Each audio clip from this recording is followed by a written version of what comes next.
de la fédération. Les Yaya Touré, les Drogba, ils ont parlé, ils sont sortis par la petite porte. Parce qu'ils ont vu des choses qu'ils veulent parler, on les met dehors. La preuve, tout le peuple ivoirien, que ce soit du sud au nord, tout le monde voulait que toi sois à la tête de cette fédération. Ils ont refusé. C'est quoi ça? Arrêtez de donner un WC aux gens. On ne demande rien. On ne demande rien. On veut juste la jouer. On n'a pas demandé d'aller porter la coupe. C'est pas forcé. Que quelqu'un organise une coupe. C'est pas forcé qu'il gagne. Mais au moins, sortez des poules au moins. Monsieur, je reviens. Il dit comment? Le début d'abord, on demande tricot. Ticket là, tricot d'abord, combien? On disait tricher dans tout tricot. Deuxième encore, on dit quoi? Tricot là, on ne peut pas avoir. Même ticket encore, on ne peut pas avoir. Voici des gamins qui sont quittés dans les pays, ils sont dans les hôtels partout. Même tu ne peux pas avoir ticket. Ça veut dire quoi?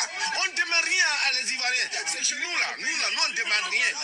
La joie, c'est la joie seulement on demande. C'est la joie. Quand on va les jouer là, c'est pas gros. C'est que Gueye a fait là, on va le faire. Même si c'est comme militaire, on va les jouer là, c'est pas gros. C'est la joie, nous les Ivoiriens, on demande la joie. On sait qu'au là, ils ont triché, ils ont tout fait. On n'a rien demandé, c'est la joie seulement. À ticket d'abord, ils ont triché. Mais c'est péché qu'ils ont été payés avec tricherie là. Parce que quand tu ne fais pas les choses dans le correct et tu ne fais pas dans le norme et tu n'as pas la crainte de Dieu et que Dieu te fait payer. Et c'est ça on est en train de payer. Parce qu'aujourd'hui, ceux qui méritent là-bas, là, ils ne méritent pas. On doit changer la tête. Drogba, mettre Yaya, ils vont organiser les Yaya Tourna. On paye. C'est notre péché on est en train de payer. Là, il faut que l'État doit revoir. Des vieux, on les met là. Moi, je n'ai fini, mais on paye. Voilà. On a refait pelouse 2 fois. Dans la même année là, pelouse 2 fois. Et aujourd'hui, voilà le résultat. Mon frère, merci beaucoup. Il faut reconnaître, le président ivoirien doit savoir que c'est ce qu'il a fait là. C'est là qu'il a droit de récolter. On dit si ta main est sale comme là, il faut prendre ta responsabilité. C'est ta main. Si ton pays est sale comme comment? Les gens ont investi dans les magasins. Ils ont pris des machines pour venir casser les magasins. C'est péché de ça. Ils n'ont qu'à assumer. Les joueurs n'ont rien fait. C'est conneries qu'ils ont fait là. Que le président a fait là. Ce qu'ils ont cassé là. Les magasins là. C'est ça. Et puis nous sommes des élèves. On arrête des coups pour venir supporter éléphant. Éléphant 4-0 à domicile. Maillot 60 000 francs. Des milliards de places au stade. Qui sont ceux qui ont payé les tickets? On dit non, il n'y a pas de ticket. Qui a payé les tickets? Ce sont des malhonnêtes. Ils ont acheté des tickets à 1 million et ils veulent vendre ça à 10 millions. Il faut avoir 9 millions dessus. Ça se fait? Sincèrement, c'est une grande honte. C'est une grande honte. Ce que moi j'aimerais dire à les Ivoiriens, que chacun met un peu d'eau dans son vin. Tout ce qui est arrivé là, c'est le président lui-même qui a orchestré ça. C'est lui-même qui a orchestré, c'est pourquoi ça a arrivé. Didier Drogba voulait être à la tête de la fédération ivoirienne, trouver les bons joueurs compétents pour faire. Ils lui ont dit qu'il n'est pas capable. Et il a choisi ceux qui sont capables pour venir représenter la Côte d'Ivoire. Et c'est ce qui est arrivé qui est là. Ceux qui sont compétents là, c'est ça qu'ils ont fait, c'est ce qu'ils ont fait. Donc ce que moi je pense, c'est le président, le ministre du sport doit démissionner. Le président de la fédération ivoirienne doit démissionner avec leur entraîneur, aller faire leur champ où ils veulent. Parce que ceux-là ne sont pas capables de faire avancer la Côte d'Ivoire au niveau du football. Ça, c'est impossible. Au niveau du football ivoirien, là, ceux-là sont incompétents. Voilà. Dites-leur que ils ont dit Didier Drogba n'est pas capable, Yaya Touré n'est pas capable, Kolo même qui était entraîneur à jouer ici, on l'a vu, il n'est pas capable d'être entraîneur. Il s'en va ramasser quelqu'un, un cultivateur pour venir faire l'entraîneur des Ivoiriens. Et ils sont allés ramasser leurs propres frères pour venir jouer. Comme ils ont pris leurs frères pour venir jouer, c'est ce qui nous est arrivé, c'est ça qui est là. Donc ce que moi je peux dire, dites au président de la République, s'il entend ce message-là, ce qu'il les a placés là pour diriger la fédération ivoirienne de football là, c'est une honte pour nous. C'est une honte. Donc ceux-là, on n'a plus besoin d'eux. Ils nous ont éliminés. Ils nous ont complété leur facture ici pour pouvoir organiser la CAN. On est sûr, on va payer cette facture. Mais après avoir payé cette facture, il n'a qu'à nous trouver les moyens. Comment il va arranger nos footballs? Parce que nous, les Ivoiriens, nous sommes amoureux du foot. On veut regarder du vrai football. On ne veut pas les plaisanter ici. Que ce soit la première fois et la dernière fois. Merci beaucoup. Non, moi seulement, je ne suis pas content. Voilà, bon, je vais m'arrêter là. Écoutez, c'est extraordinaire. C'est extraordinaire. Bonjour à tous. Aujourd'hui, nous sommes donc le 23, si je ne me trompe pas, 23 janvier 2024. Djoubian, c'est mon surnom sur le net. Je suis accessoirement, mais accessoirement seulement, spécialiste de la France. En revanche, je suis un panafricain très convaincu, un authentique panafricain. Ben là, c'est la tragédie en Côte d'Ivoire. Bon, entre guillemets, parce qu'il n'y a pas mort d'homme. Heureusement, heureusement. Mais en tous les cas, il y a beaucoup à dire. Oui, il y a beaucoup à dire. On n'a pas trop le temps, mais on va essayer de faire ce qu'on peut. Pendant 20 minutes là, ou 15 minutes, bon. Parce que je dois aller bosser après, voilà. Il faut payer les factures. Donc merci en tout cas pour votre fidélité. Et puis c'est un plaisir, c'est une thérapie. Parce que je vous dis, il y a des gens qui sont très qualifiés, mais quand il s'agit d'aborder le sujet, ils tournent autour du pot. Voilà, c'est ainsi. Je dis, bon, pose-toi, laisse ceux qui... comment dire, ont des choses à dire, vont prendre la parole et puis vous allez pouvoir apprécier les arguments et comment chacun voit les choses, voilà. Donc moi, mon sentiment, c'est que, écoutez, la Côte d'Ivoire n'est pas unie. Mais c'est pas la CAN qui nous le démontre, c'est avant la CAN. Et je ne sais pas par quel bout commencer. Allez, pour ne pas oublier, parce que j'ai rien noté là. En fait, il y a deux problèmes que je devais évoquer auparavant, mais là j'ai l'occasion d'en parler. C'est que avant d'arriver, après je vais parler de 4-0. 4-0, ils ont mérité leur victoire, les Guinéens équatoriens, il n'y a rien à dire. Un petit peu, l'arbitrage laisse un peu à désirer, voilà. Mais moi, je vous dis franchement, moi je suis contre les hors-jeux. Voilà. C'est-à-dire que je veux qu'on supprime les hors-jeux du football. Voilà. Et je dois vous dire que de tous les sports, c'est celui que je pratique. Je dis au XXIe siècle, vous allez observer que tous les sports, c'est-à-dire vous prenez le handball, vous prenez le basketball, vous prenez le tennis, vous prenez toutes les disciplines qui existent, eh bien, il n'y a que le foot où il y a, comment on appelle ça, une règle comme ça qui est contestée à chaque cérémonie, à chaque, comment dire, circonstance, à chaque occasion. Voilà. Les problèmes de, comment on appelle ça, hors-jeu, quand bien même il y a maintenant aujourd'hui l'assistance vidéo, ça reste litigieux. Donc à un moment donné, moi, mon souhait, franchement, mais ça fait des années, je dis mais qu'on fasse sauter les hors-jeux. Et l'argument que j'avance, c'est quoi? C'est dire, mais si on fait sauter le hors-jeu, eh ben, ça permettra qu'il y ait beaucoup de buts. Et il y a des gens qui sont passionnés de foot. Bon, c'est une chose, mais il y en a d'autres qui ne sont pas forcément passionnés. Mais dès lors qu'il y a beaucoup de buts, je pense que même s'ils ne sont pas passionnés, mais c'est intéressant. Voilà, pour pouvoir le spectacle. Voilà, en fait, c'est ce que je veux dire. Le spectacle. Or, là, le hors-jeu, c'est très technique, c'est très bizarre, c'est bizarre. Enfin, je veux dire par là que, vous voyez, avant, il n'y avait pas l'assistante vidéo. Mais même avec l'assistante vidéo, on aurait pensé que terminé. Mais même avec l'assistante vidéo, il y a toujours des litiges. Alors que je dis, le sport, normalement, c'est l'endroit où le meilleur doit gagner. Et que, par conséquent, celui qui perd, il doit saluer le meilleur parce qu'il a gagné en déployant tout son talent, toute son énergie, tout ça. Voilà. Or là, très souvent, ce qu'on observe, c'est qu'il y a des gens qui perdent, mais qui ne sont pas convaincus vraiment parce qu'il y a le problème de hors-jeu. Je prends quand il s'agit de hors-jeu, parce qu'il y a des buts où il n'y a pas de problème de hors-jeu, il n'y a rien à dire. Mais dès lors qu'il y a le problème de hors-jeu, je dis non, moi le hors-jeu, il faut l'enlever du foot. Là, c'est une règle qu'il faut supprimer. Voilà, parce que ça prête à discussion, ça prête à confusion, ça prête à polémique. Enfin bon, on n'en finit pas. Voilà. Donc à un moment donné, moi je dis, il faut en finir. Voilà. Bon, c'est mon point de vue, maintenant, apportez vos arguments. C'est ça qui est toujours intéressant. Donc, je reviendrai après, mais là, ce que je voulais dire, ne pas oublier, c'est qu'il y a deux problèmes. Non, il y en a plein, mais il y a deux qui me viennent à l'esprit. C'est d'abord, avant cette compétition, ce qui s'est passé pour les maillots. Les maillots de l'équipe de Côte d'Ivoire. Alors, les dirigeants actuels de la Côte d'Ivoire, à commencer par M. Alassane Dramane Ouattara, et puis après on arrive à la Fédération ivoirienne de football.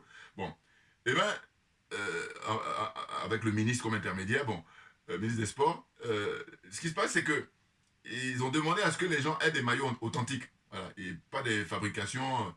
C'est du jamais vu. Voilà. Il n'y a qu'en Côte d'Ivoire qu'on peut assister à ça. Hey. C'est vrai qu'en fait, dans tous les pays du monde, il y a effectivement les maillots, parce qu'il faut avoir les moyens de pouvoir payer les maillots, les vrais maillots, enfin, je veux dire, qui sont tirés par la marque. Là, en l'occurrence, c'est Puma, bon, on n'a pas fait ça pub. Bon.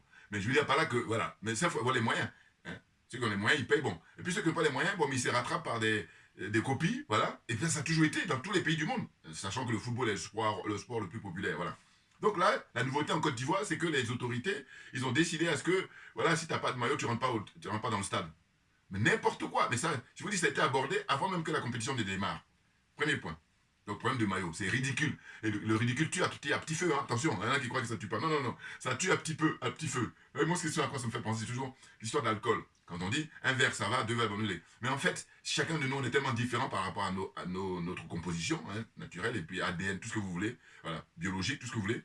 Et bien, ça fait que ça dépend. Il y en a qui vont prendre 2 verres, ils sont KO. Il y en a il faut qu'ils prennent 5 verres pour être KO. Donc, ainsi de suite. Donc, c'est pour ça. Mais, j'en ramène ça à la question portant sur être ridicule. Mais j'ai dit, mais le ridicule, il tue à petit feu. Voilà, ça, c'est moi-même ma propre réflexion. Voilà. Ça veut dire qu'il y en a ça va les tuer très vite. Et puis, il y en a d'autres, ils sont tellement forts, mais ils ne pourront pas tenir jusqu'à non, à un moment donné, parce qu'il y a la conscience qui te gronde. Et la conscience, c'est le seul truc qui te reste entre toi et ta conscience. Voilà.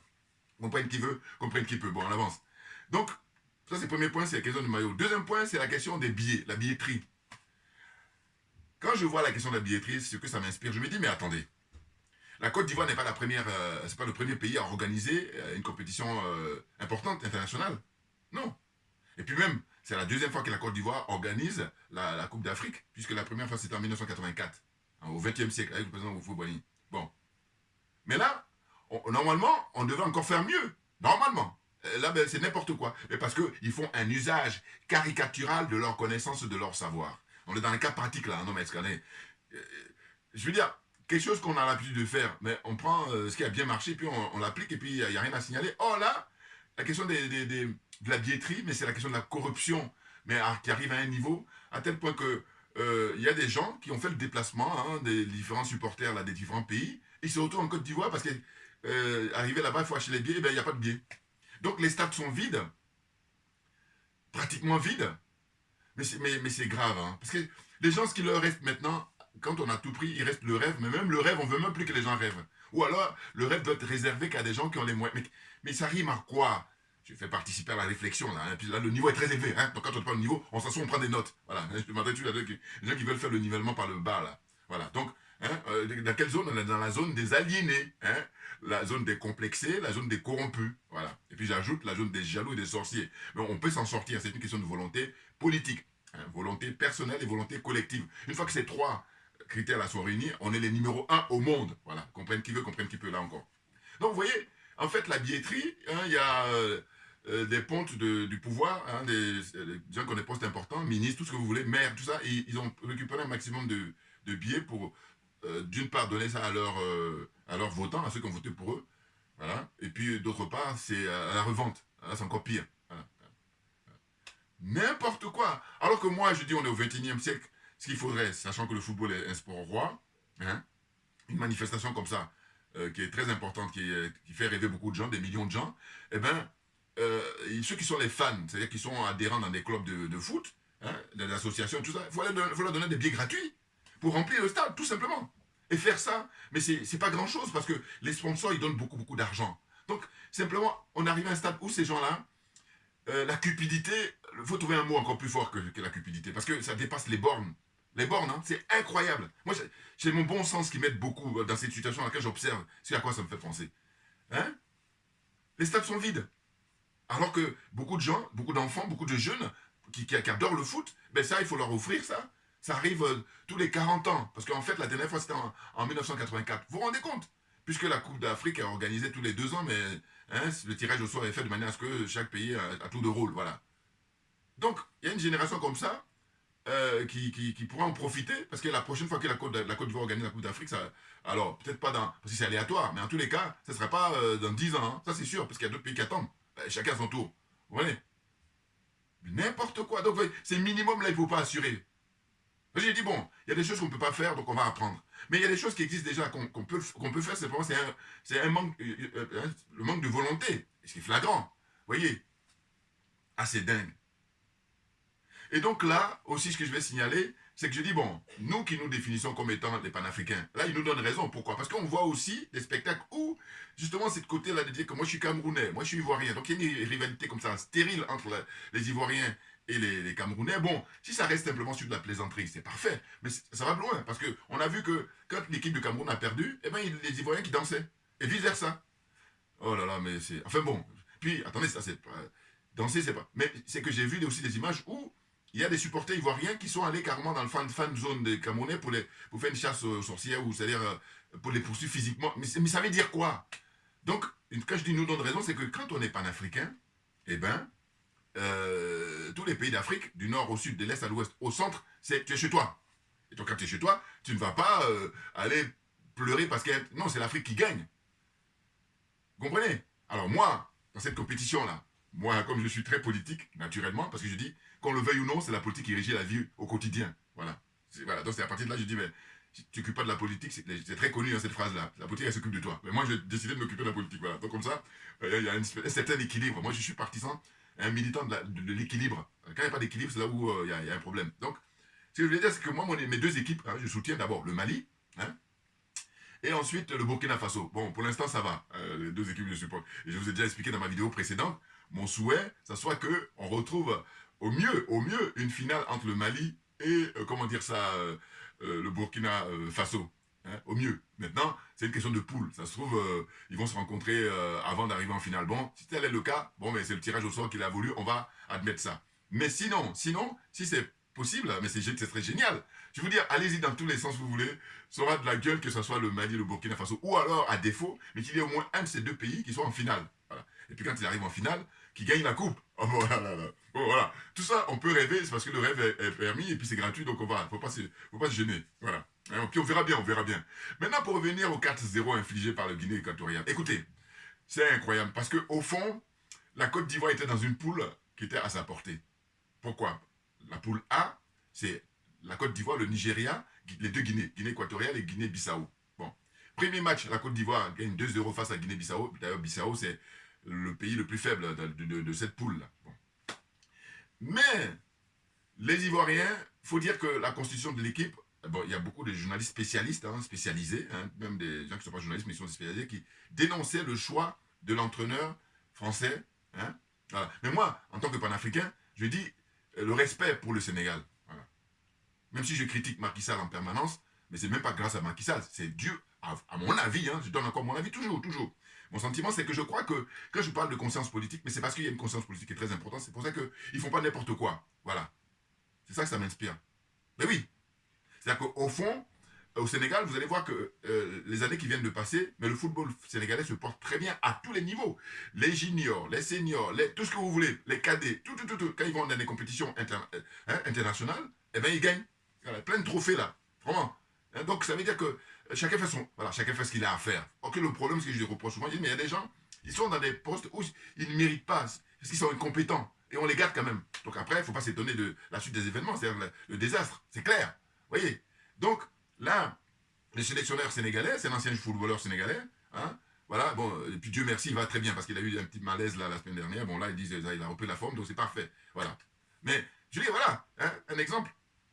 Et en Côte d'Ivoire, bon, mais les spécialistes du football, ils critiquent en disant, mais pourquoi on choisit lui? Et puis bon, moi j'ai déjà fait aussi une vidéo où j'ai dit que normalement on devait permettre à Didier Drogba de prendre la fédération, hein, d'être président de la fédération, un peu comme au Cameroun, même si c'est vrai que, comment il s'appelle, Samuel Eto'o, il fait n'importe quoi avec Rigobert Song, là, que moi j'aime beaucoup, hein, parce que je l'ai rencontré déjà avec Rigobert. C'est un monsieur vraiment très charmant, très gentil. Mais hein, le problème c'est que moi je suis quelqu'un, je dis t'es gentil, c'est bien, mais ça dépend des domaines. On l'appelait même le général Rigobert Song. Il était impérial sur le terrain. Mais par contre, en tant qu'entraîneur, non, t'es pas à la hauteur. Donc, laisse là à quelqu'un qui est...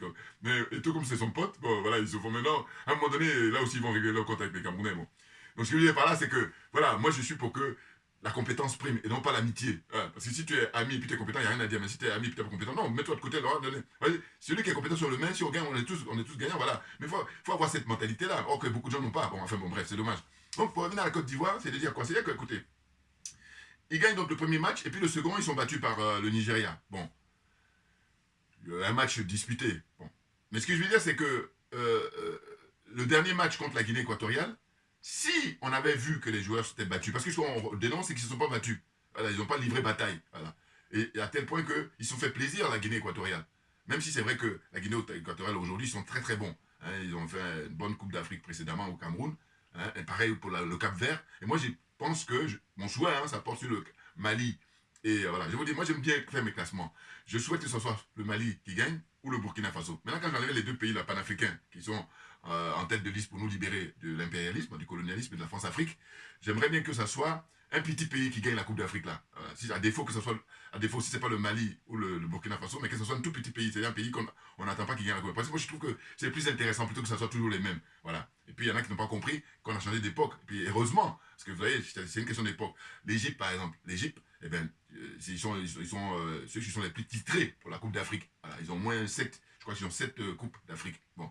Et il y a aussi le Cameroun, le Nigeria un peu, et puis le Ghana, tout ça. Mais c'est une époque, c'est une génération. Maintenant, il y a une nouvelle génération, bon, et heureusement que ça se passe comme ça. Donc c'est le tour maintenant du Sénégal de pouvoir enclencher une deuxième étoile, par exemple, bon, et pour je vous dis, ou alors le Cap-Vert, ou qui est encore là, hein, Guinée équatoriale, hein, un tout petit pays qui gagne, voilà. Bon, donc voilà, je vois ça comme ça. Ou alors j'ai dit, voilà, un pays lusophone, voilà, qui gagne. Donc, mais par priorité, ce soit le Mali ou le Burkina. Ça, je trouve que c'est ça qui, hein, c'est vraiment le top des tops, voilà. Vous comprenez ce que je veux dire? Donc pour la Côte d'Ivoire, les gens sont déçus, les gens sont affectés. Et puis maintenant, on est dans une situation des hypothèses. Voilà. C'est-à-dire que la Côte d'Ivoire pourrait bénéficier de meilleure troisième place. Voilà. Bon, là, mais ils vont aller où avec ça? Cela dit, le football est tellement bizarre qu'ils peuvent avoir eu cette catastrophe-là. Et puis, ils pourraient gagner. Hein, c'est très bizarre. Voilà. Maintenant, c'est une question de motivation. Parce que c'est ceux qui ont faim qui arrivent à la fin. Il y en a qui sont bourgeois, là. On leur donne tout. Ils sont vraiment... Regardez, comme disaient les gens qui témoignent, là, les frères, là, frères et sœurs. Ils disent, mais ils ont cassé les maisons des gens. Pour donner ces résultats-là, hein, sans foi ni loi, la raison du plus fort. N'importe quoi. Ça, c'est... Je vous dis l'héritage, il faut boigner. Et puis maintenant, on a M. Ouattara qui, lui, il est dans la caricature, mais il a cassé tout. C'est-à-dire que, voilà, il a tout fait exploser. Ça part dans tous les sens. Il est perturbé parce qu'en fait, non seulement il y a Thiam que la France veut placer, donc il passe son temps à venir ici, même je crois qu'il doit être là où demain il arrive en France, voilà. Et puis, n'importe quoi, il vient pleurer, hein. Il vient pleurer auprès des Français pour dire, je suis prêt à faire tout ce que vous voulez, même je fais mieux que ce que vous demandez, voilà. Et là, on comprenne qui veut, comprenne qui peut. Donc, il n'est pas à l'aise, le monsieur, et puis, comment dire ça, voilà, je reviens sur la cérémonie d'ouverture. La cérémonie d'ouverture, qu'est-ce qu'il a? Il a à mettre le pont, là. C'était une très belle cérémonie, mais le pont qu'il a mis, c'est ringard. C'était mon point de vue, je voulais se dire, mais c'est ringard, voilà. Parce que ce pont-là, il faut savoir que, je ne parle même pas d'être en Europe, même en Afrique, Congo-Brazzaville, ça fait 10 ans qu'ils ont ce pont-là. Alors que le Congo-Brazzaville n'est pas forcément, mais juste pour dire que c'est ridicule. Alors, le ridicule tue à petit feu, attention. Bon, voilà. Bon. Donc on avance. Donc pour terminer, parce que je vais aller bosser, hein, bon, c'est de dire que donc rien n'est perdu vraiment, mais en tout cas, ça va être du domaine du miracle. Et le miracle existe, évidemment. Voilà, c'est tout ce que les Ivoiriens, ce qui leur reste, de croire au miracle. Voilà, ça existe. C'est vraiment au niveau probabilité, c'est très limite, mais ça existe. Bon, c'est tout. Mais autrement, non, franchement, il y a des équipes qui font des brillants parcours. Là, on pense au Sénégal, hein, qui sont ils excellent. Et puis, quoi dire encore? Non, mais je vous dis, franchement, c'est n'importe quoi en Côte d'Ivoire. N'importe quoi. Et puis, attendez, moi j'accuse M. Ouattara, mais je n'accuse pas que lui. Parce que je dis, M. Ouattara, il a en face de lui une opposition qui n'existe pas. C'est pour ça que lui, il se fait plaisir. Et c'est naturel. Eh oui. Parce que l'opposition ne joue pas son rôle. L'opposition, ce qu'ils veulent, c'est prendre sa place pour continuer le système de la France-Afrique. C'est pour ça que les Ivoiriens sont les dindons de la farce. Voilà la vérité. Voilà. Et puis la réconciliation, comme elle n'a jamais eu lieu, comment tu peux organiser une compétition et puis ne pas... Enfin, le fait que la Côte d'Ivoire est divisée, mais les gens en apparence font comme s'ils soutiennent l'équipe, alors qu'en réalité, non. Alors que justement, la bataille juste là-dessus d'abord. Hein. Parce que pour que les gens soient patriotes, pour que les gens aiment leur pays, il faut leur faire aimer le pays. Et quand tu dis...